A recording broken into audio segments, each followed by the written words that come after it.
Meaning of hygienist. Hygienist.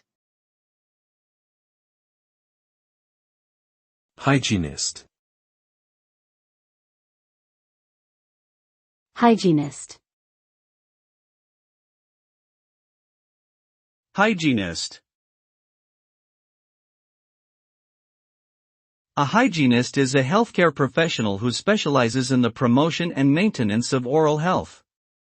They work alongside dentists to provide preventative care such as cleanings, fluoride treatments, and patient education on proper oral hygiene.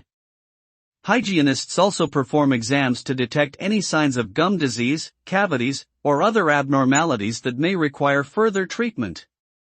They play an important role in preventing dental issues and promoting overall health and well-being. Hygienists typically hold an associate degree and must be licensed in their state or country to practice.